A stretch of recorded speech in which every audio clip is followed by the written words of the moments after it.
would encourage you to do so. I think they are, they've been very good for me, and I think they've been very good for associated with them. So seek one out and become a part of one of those. I think you'll be really blessed by that. You can eat from any tree in the garden. Just think about that statement for a second. You can eat from any tree in the garden. Now, I don't know how many trees are in the Garden of Eden. I can't put a number on it for you, but I think it was probably several trees. And God says you can eat from any tree in the garden with the exception of one, which was a tree of the knowledge of good and evil. I mean, that sounds like a pretty good deal, doesn't it? I mean, we'd hear that deal and we'd think, okay, I think I'll take that. That's pretty good. But Satan held out the one temptation that Eve could not resist. It was discontentment. The desire to have something she didn't already have. Now, when you think about it, she had enough. I mean, there was enough fruit on enough trees in the garden to sustain her. She was exactly what God created her to be. She could not be any better than she was at the moment before she ate from the tree. She had purpose in life. She was everything she needed to be. She should have been content. And Satan held out the one sin she couldn't resist, discontentment.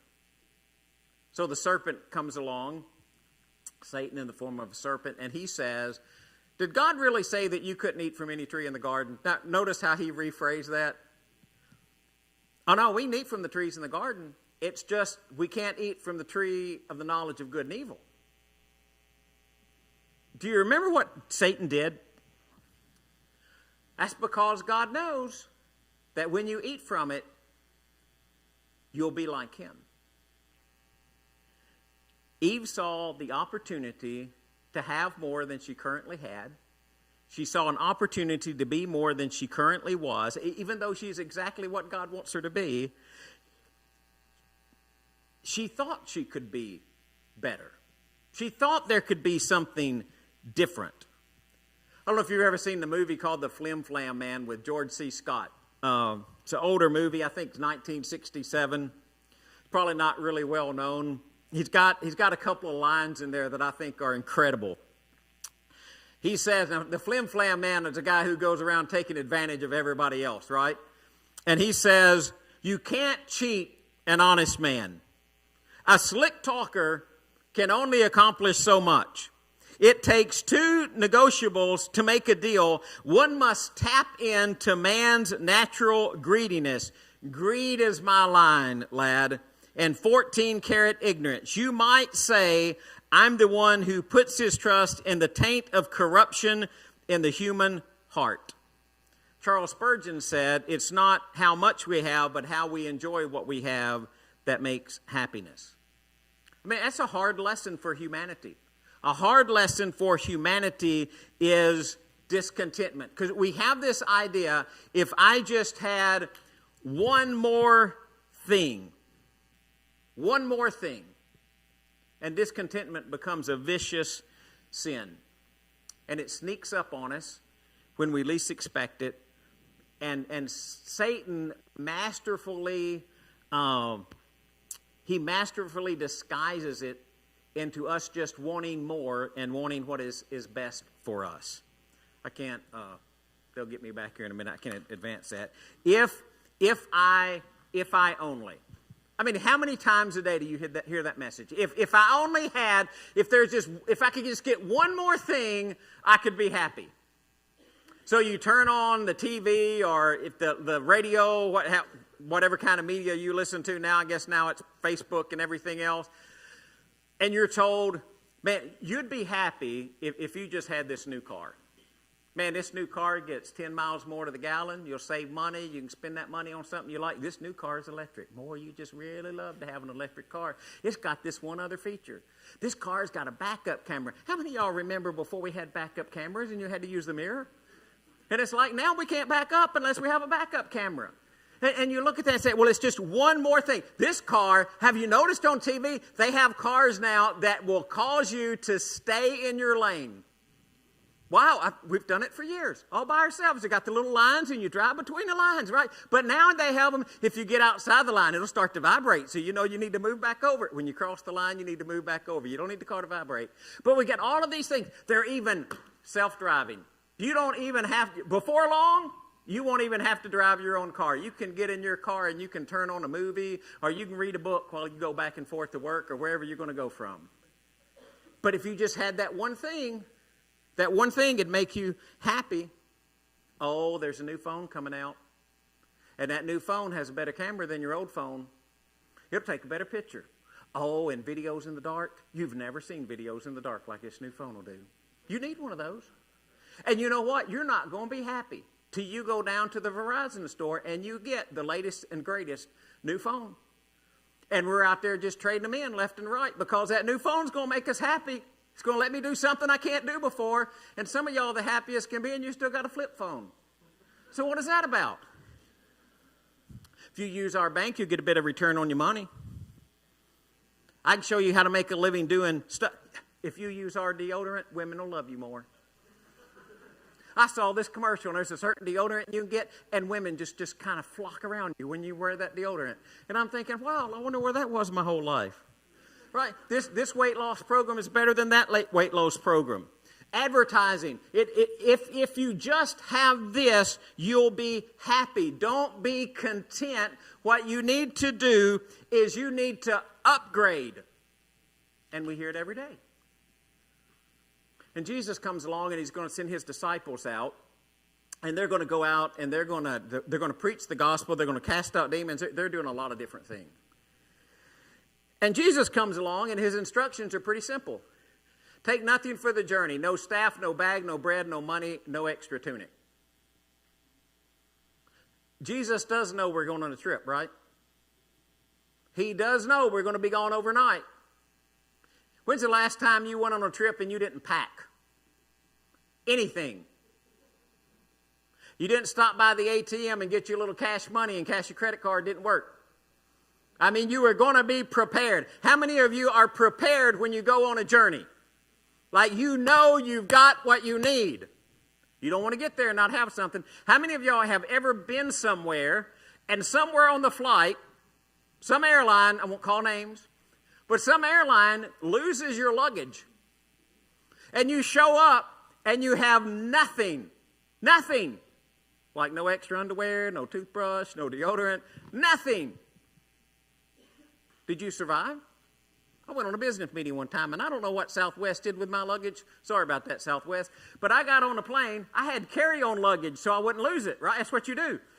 Carry-on luggage. Going to stay in my hand. I'm going to put it in the bin. I'm going to stand up. I'm going to open the bin. Going to get my luggage out. Not let anybody else touch it so nobody else will lose it. I get ready to step on the plane, and the nice little stewardess says, I'm sorry, sir. All the overhead bins are full. I'm going to need to take your bag. And I said, okay, you will get it on the plane. Oh, yes, sir. We'll take it right down and get it on the plane right now. You don't have to worry about that at all. Just go to baggage check when you get there, and it'll be right there for you. Here's you a little receipt for it. Oh, wonderful. I mean, I know a lot of people carry on luggage, so I can understand that. I know they don't have any more room. It'll be all right. Except it wasn't all right. Because I get there, and they're like, well, we don't have your bag. It's like, I got a receipt. And they said, yeah, you do have a receipt. Well, can you tell me where my bag went? No, we don't know where it went. Then what's the point of having a receipt? Right? So then I get a little letter from Southwest. Guess what? They don't cover anything electronic at that moment in time. I was like, what? No electronics, no boots, no shoes, no, like half the stuff in my luggage, right? So we have to argue for a little while, and they finally give me money, saying, buy my stuff. But guess what? I survived. Jesus said, when you go, don't take anything with you. And you're thinking, nothing? I mean, how many of you, if you're one of the 12, would be just be tempted, like maybe to at least put a $50 or something in your back pocket? I mean, just something just in case.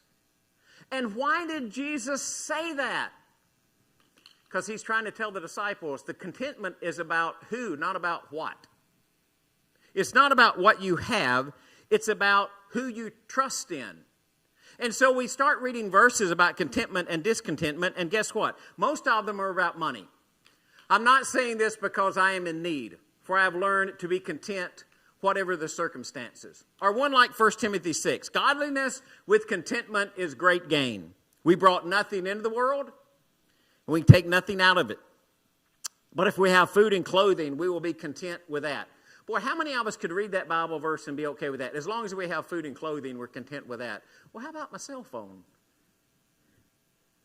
People who want to get rich fall into temptation and a trap and the many foolish and harmful desires that plunge men into ruin and destruction. For the love of money is a root of all kinds of evil. For some people, eager for money, have wandered from the faith and pierced themselves with many griefs. Keep your lives free from the love of money and be content with what you have, because God has said, never will I leave you. I will never forsake you. But when you look through all of those, the one thing about some of that is I think we have to be really careful that we don't wire ourselves and our children for discontentment. Now, I think there's a healthy place for discontentment. We'll talk about that in just a second. But if we're not careful, the message that we're giving ourselves and our kids is what you're doing is not ever enough. You got to do something more. So since school just started, let's use school as an example. All right? So we're going to fast forward. It's 6 weeks from now. I need to pick on somebody. Who doesn't mind getting picked on? Let me see a hand. Heather doesn't mind getting picked on. Heather's all right. So Heather comes in and she's dragging her report card. And she comes in 6 weeks from now and she takes her report card home. And right there, the first line on the report card says C. C. Now, as a parent, what's the first thing we say? Woo, going to bring that grade up. Now, we're going to have to get that up to an A or a B. Or do we? Or do we? You said, now listen, Greg, I don't want you to mess things up. I don't want my kid to bring in C's home. I understand. Been there as a parent. But let's talk about Heather's C for a second. Let's say that Heather, you want to tell me what you made a C in? Math. Let's say Heather came home every night and she did her math. She worked on it a couple hours every night. She saw that wasn't going to work out very well. She went and got a tutor. She never missed an appointment with her tutor. She worked with her tutor every day trying to get that math grade to where she needed that math grade to be. She studied hard. She didn't slack. She applied herself and she gave every possible effort she could give, and knowing that she tried the absolute best she could possibly try, she made a C. Now, I'm not trying to speak for Heather's parents. This is hypothetical, okay? Man, that C would probably be okay. Probably be okay. Now, let's say that Heather got a C in math. Heather came home every night, said, "Whoo, just want you to know, Mom, I'm doing great in math. Boy, I know every answer. I don't need to study math. I got it. She never picked up a math book. Not even sure she went to math class. But we think she did. But the one thing you can say about Heather and math is Heather put absolutely no effort into math. Oh, she got a C because she coasted into a C. Now, would we be as happy with the C? Oh, no, all of a sudden, Heather, I'm not nearly as happy with you. Because I don't think Heather did what she needed to do to apply herself, to reach her potential. Let's say God's looking down at you and you're struggling with a sin.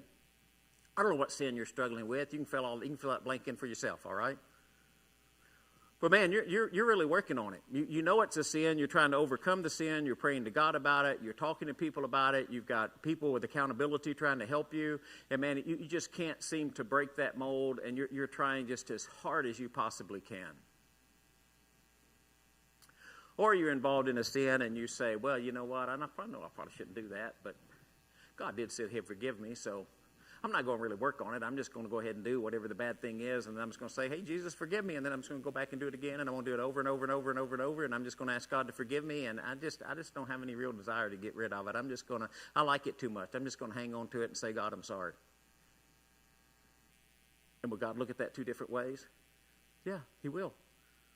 See, there's a healthy kind of discontent that arises when we fail to realize the potential of the abilities that God has gifted us.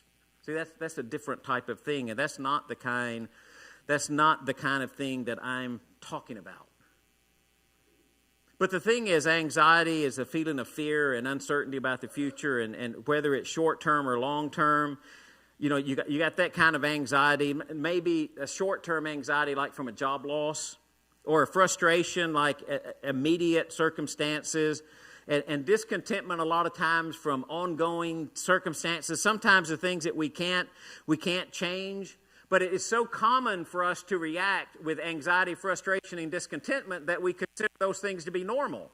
But those things aren't normal when we don't have content because of what God has given us. That discontentment becomes sin. We don't like to call it that, but it's one of those things that we just kind of tolerate and say, well, we're just kind of wired to react this way.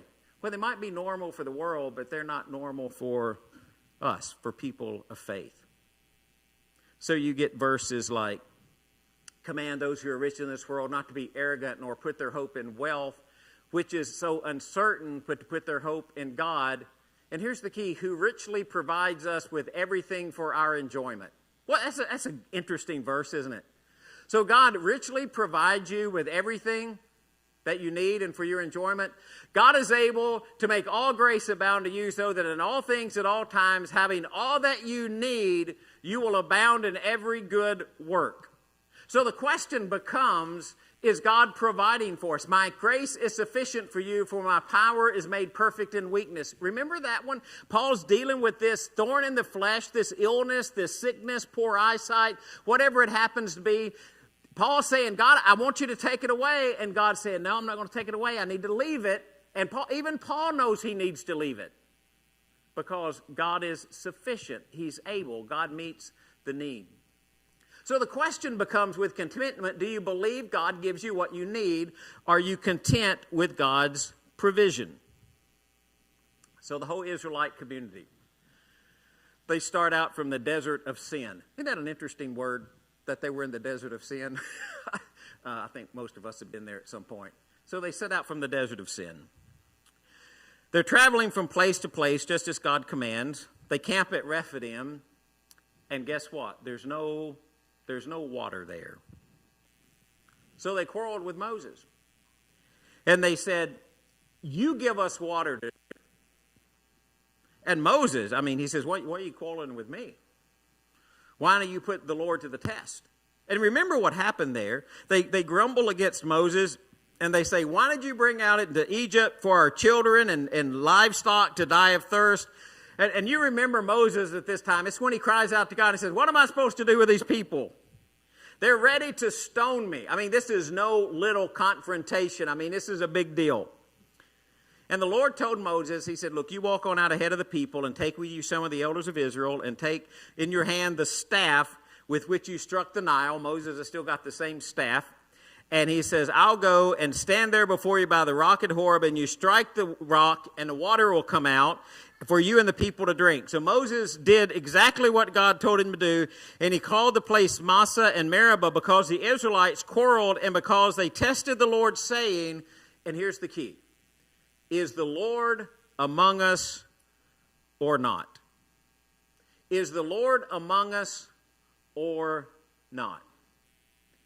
And I think at the very heart, that's the heart of discontent. Is God among you or not? Do you believe that God will provide or that he will not? So when you start to think about that, discontent a lot of times comes out of one thought. I deserve better than what I have. I deserve a better car. I deserve a better phone. I deserve a better house. I deserve a better job. I deserve a better promotion. I deserve a better grade. Whatever it is that you think you deserve. But then if you have what you have because God has given it to you, there's a second part of that statement where you could say, well, I deserve better than what God has given me, because what God has given you is what you have. So do you deserve better than what God has given you? And so when you get to Exodus chapter 17, they're saying, Well, you know what? I deserve some water. I deserve something better than what God has given me. Did God give them what they needed at the moment that they needed it? Absolutely. And it's not just water, is it? Man, you brought us out here, and now what are we going to eat? Right? So God gives them manna. After you eat manna for a while, what do you say? Well, I'm getting kind of tired of this manna. Why don't you give me something else to eat? God gives them quail. And you say, well, we're not anything like that. Well, I think probably we are. God, why don't you give me something better than what I've got? And God is saying, I probably gave you exactly what you needed. You go back to Eve in the garden. You mean God is withholding something from me that's good for me? So God knows the one thing I need is the one thing that he told me I couldn't have. And so then Eve goes and does the one thing that God told her not to do, right? Now let me ask you, was she better for it or worse? Don't answer worse, because that's the right answer, right? She's worse. She's worse off. But God had given her everything that she needed, but Satan said, oh no, there's one other. If you just had this one thing, Eve, I think you'd be happy. You know how much better you'd be if you did this one thing that God told you not to do? And we go through life and we do the very same thing that Eve did and the very same thing that the people of Israel did. We say, God, if I just had one more thing, if you'll just give me that, then I'll be happy. Because I have a wonderful plan for my life, God. And if you'll just give me what I want in my wonderful plan, then I'll have exactly what I need. Because I've got it all planned out. And I know exactly what I'm supposed to have. And I know exactly what I'm supposed to need. And I know exactly what I want. And I know exactly what is best for me. And in every one of those statements, you know what? We really don't. We really don't. So I might say, you know what? I've been thinking about this. And I have decided that if one of you, it doesn't matter to me which one it is, okay? It can be anybody out there listening. But I have decided that if one of you will give me $5 million tax-free, I'll be happy. It's all it'll take to make me happy. Just $5 million. Not a lot, just $5 million. You think there might be a reason I don't have $5 million? Could be. What does Jesus say about rich people entering the kingdom? It's hard. It's hard. And I know we justify it. Well, Abraham was rich. Oh, yeah, Abraham was rich. He's the father of the faith. He had a lot of money. Absolutely. Job, he was rich. And he just kept his faith in God even through some really bad stuff. And he had lots of money. And I know people in the world who've had lots of money and they maintained their faith in God even though they had lots of money. Absolutely. I'll agree with every one of those statements. But here's the other part. I don't know if it would be me or not. But I think probably God already knows. So sometimes God gives us what we can handle, not just what we need. But the point is, discontentment was at the heart of that first sin. It's just that subtle communication that God made a mistake and God is just not giving me everything that I need. What is it that you need? What is it that you need? He who did not spare his own son, but gave him up for all of us, how will he not also, along with him, graciously give us all things? The God who loved you so much that he sent his son to die on the cross for your sin to make sure that you were spiritually healthy and that you were righteous and godly in his sight, who did not spare his own son, do you think he's sparing other blessings?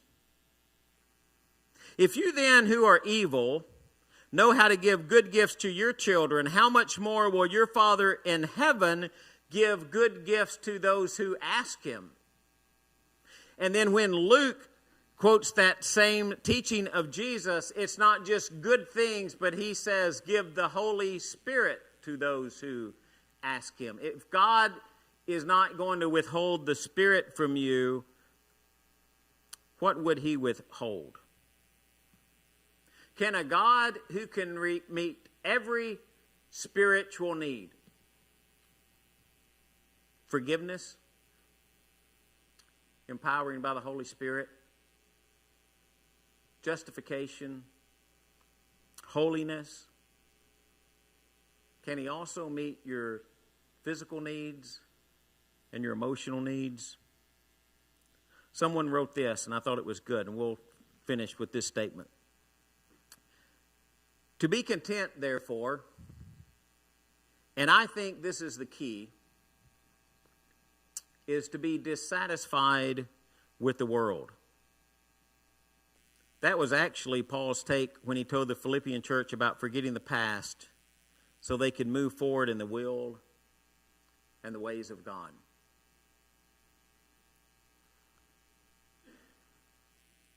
Is the world our home? Is the world what we're looking for? Is the world and all the things that it has, is that what we're going to hold on to? Or do we see a God who loves us so much, not only to provide what we need in this life, but provides what we need to live a life that is greater than just this world? Who didn't call us just to live a few years on earth following him, but called us to live with him for an eternity and fulfilled every need that we have to make that happen. Will we listen to that, or will we listen to a voice of a serpent who shows up and says, oh, there's just one more thing. One thing it would make you happy. Give it all up for one thing. And God graciously, wonderfully telling us,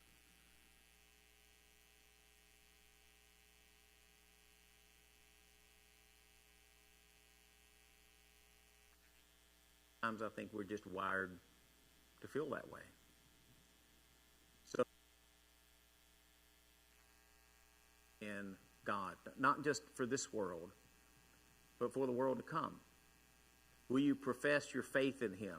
Will you profess that faith by confession, repentance, and baptism and godliness? Will you confess that faith by giving God everything that you have and being his disciple? And go on that journey, and don't take money or bag or extra staff or extra clothes. Trust in the God who gives you all that you need.